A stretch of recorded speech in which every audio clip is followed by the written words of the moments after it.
She screamed inside the dark house as the clock hit 4 a.m. People ran outside and saw lights, and a police car raced to the old sorority. The town held its breath. A young girl who laughed and planned for college was gone. Why did the man they trusted hide a terrible secret? How many more names would vanish from family photos? Who could stop the smooth voice and friendly face that fooled so many? If you want answers, stay with us, and subscribe now to MysteryPlaybacksSeries.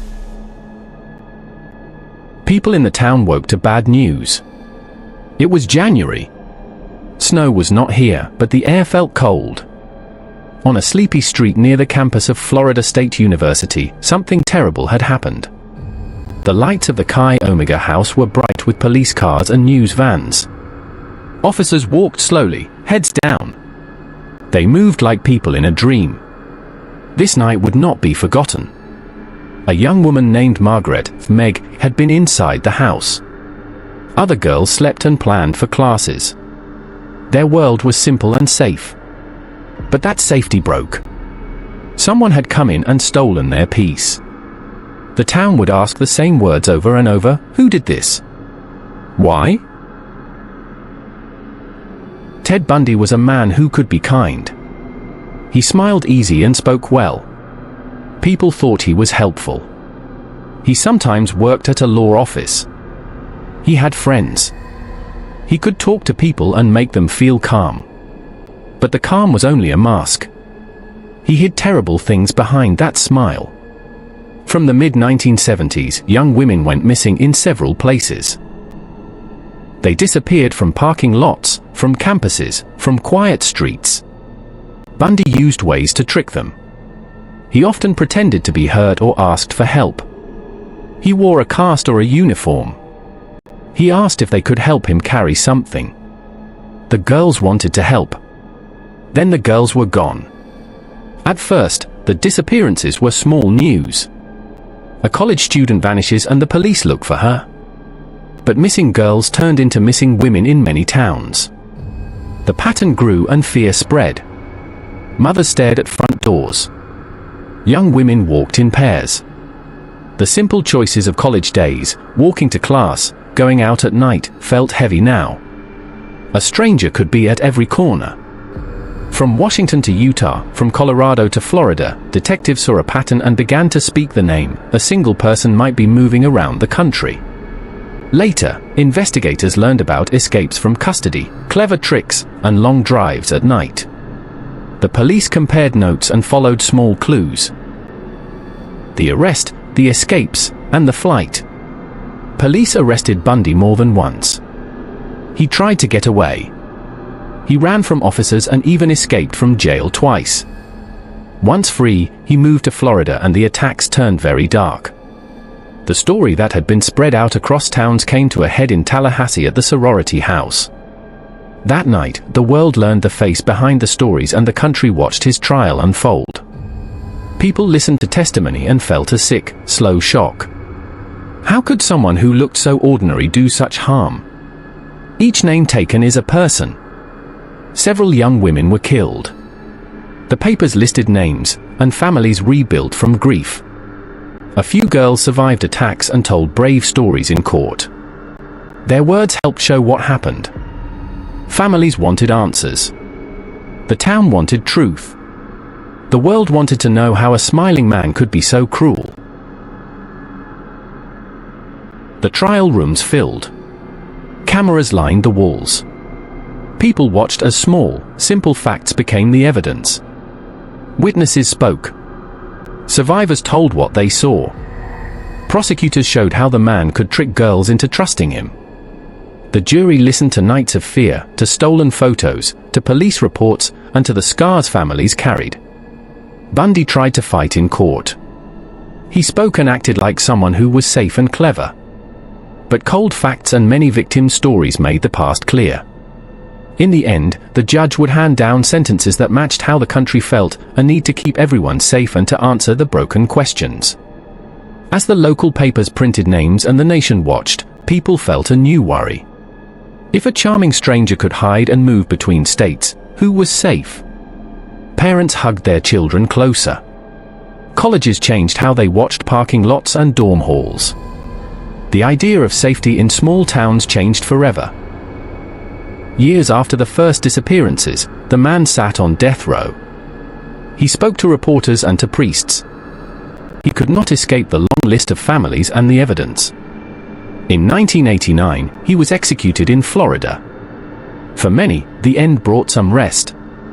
For families, it meant remembering, not forgetting. If you want to follow this investigation more closely, subscribe now to @MysteryPlaybacksSeries for the next act. Tension build-up, theories, shocking details, emotional questions.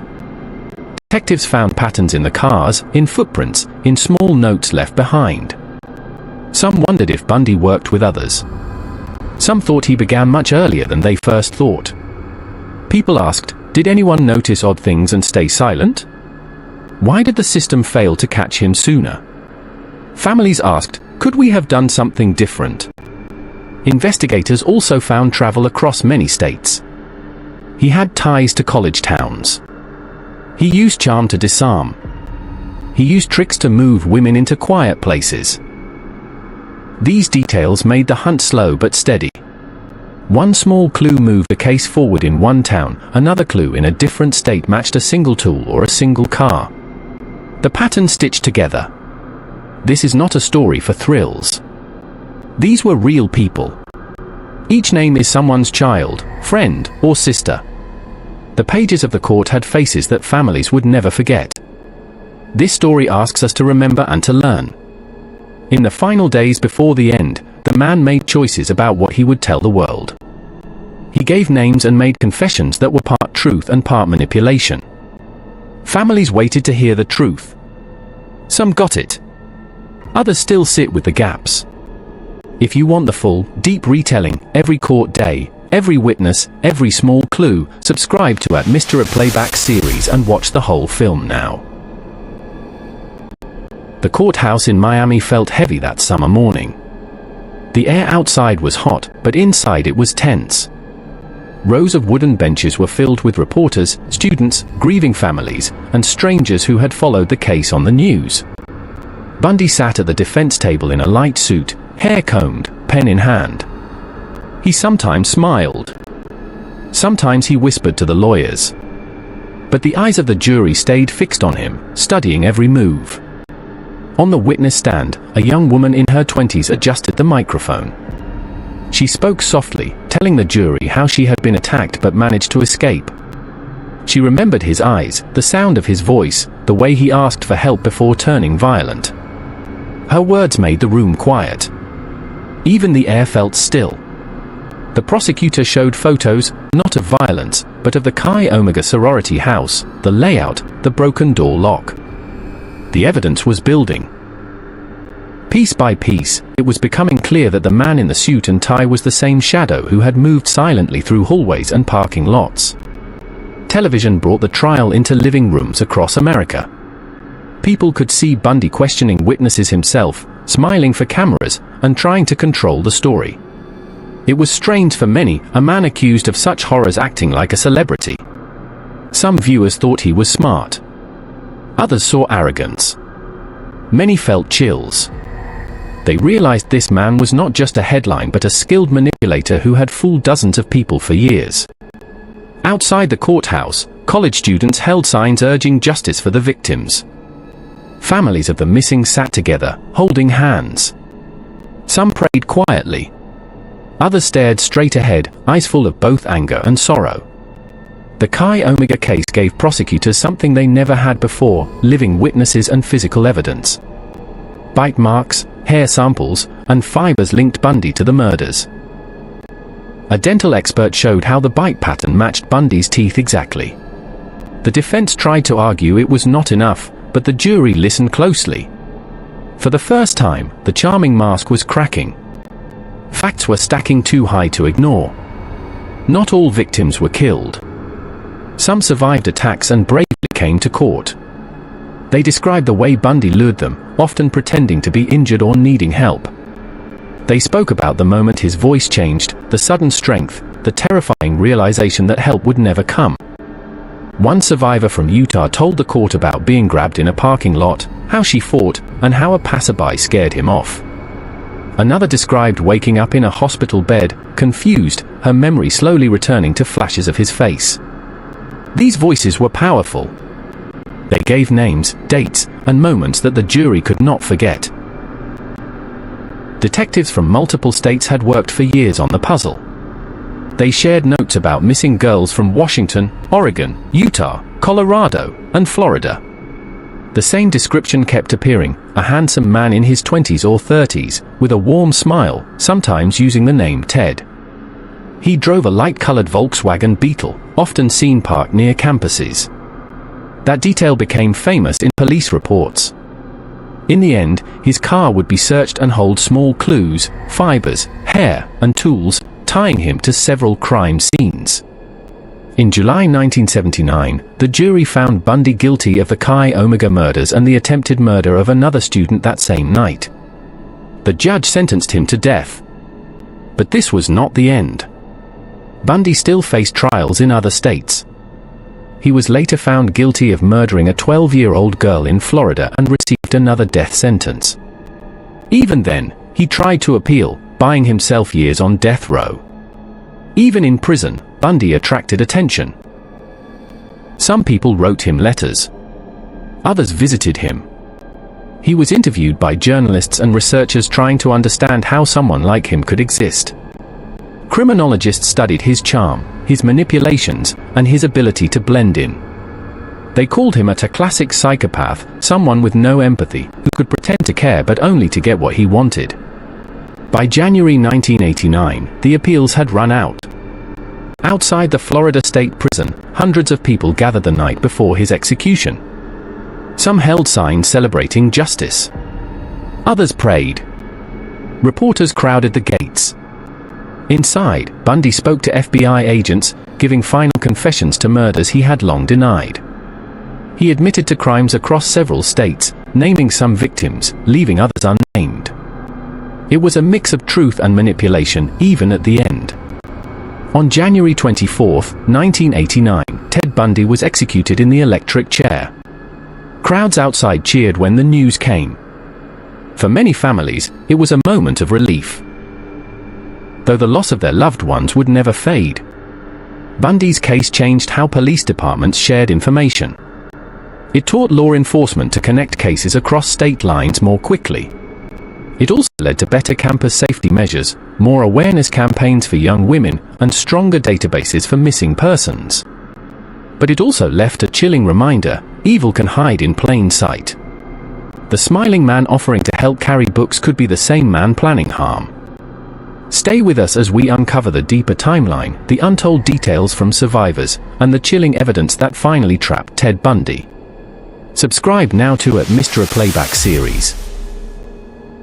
In the quiet of the courtroom, a young woman from Washington sat in the witness box. Her voice shook at first, but she spoke each word clearly.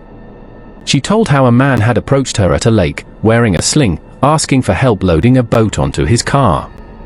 She remembered following him, then the sudden, frightening moment when she knew something was wrong. She escaped, but the memory stayed like a scar. Another survivor, from Florida, recounted the night of January 15, 1978. She had been asleep in her room at Chi Omega when she woke to a shadow standing over her. She survived, but she would never forget the terror. Her words echoed through the room, and jurors glanced at one another with grim faces. By the time Bundy was on trial, detectives had linked him to disappearances in at least 5 states. The challenge had always been distance, crimes committed thousands of miles apart, in different police jurisdictions. In Washington state, the Lake Sammamish abductions were tied to a man named Ted. In Utah, a string of missing women matched his description. In Colorado, escape from custody had allowed him to vanish for months. In Florida, his attacks had left clear physical evidence. Law enforcement began to realize they had been chasing the same man all along, a man who moved quickly, changed his appearance, and adapted his tactics to fool both his victims and the police.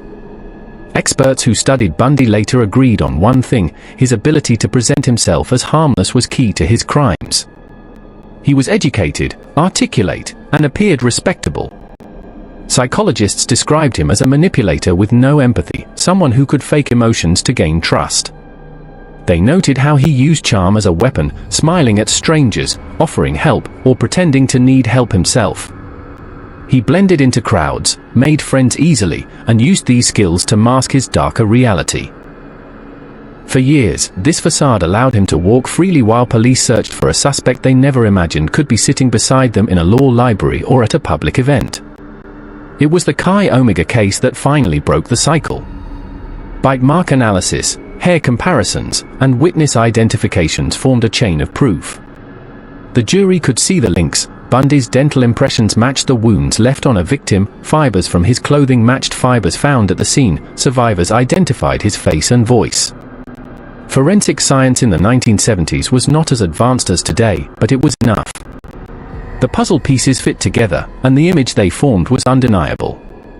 In the days before his execution, Bundy agreed to speak to investigators about unsolved cases.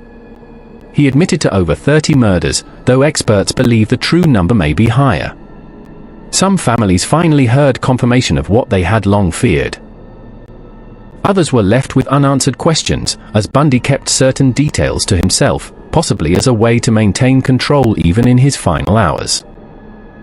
For some investigators, it was frustrating, a mixture of truth and half-truths, like everything Bundy had done in life. January 24, 1989, began cold in Florida. Outside the prison, a crowd of people had gathered, some holding signs demanding justice, others with cups of coffee and radios, waiting for the announcement. Inside, the execution chamber was prepared. Witnesses sat in silence as Bundy was led in. At 7:16 a.m., the sentence was carried out. Minutes later, the word spread through the crowd. Some cheered. Others simply nodded, the weight of years finally lifting from their shoulders. Bundy's case became a landmark in criminal investigation. It showed the importance of communication between states, the need for public safety education, and the danger of judging someone solely by appearance. Television specials, books, and academic studies would revisit his story for decades. Survivors used their experiences to advocate for awareness and prevention, speaking at schools and colleges about safety and trust. This is not just a story about a criminal. It is about dozens of young women whose lives were stolen, families who still grieve, and survivors who carry the memories every day. The headlines may fade, but for those who knew the victims, the loss remains. Each name is a reminder of why these stories must be told, not for fear, but for awareness. A mother sits on a porch years later, holding a faded photograph of her daughter. The photo shows a smiling teenager with long hair, wearing a summer dress. She whispers her name, remembering the laugh, the way she used to sing around the house. For her, there is no ending, only the hope that telling the story keeps other families from knowing this kind of pain.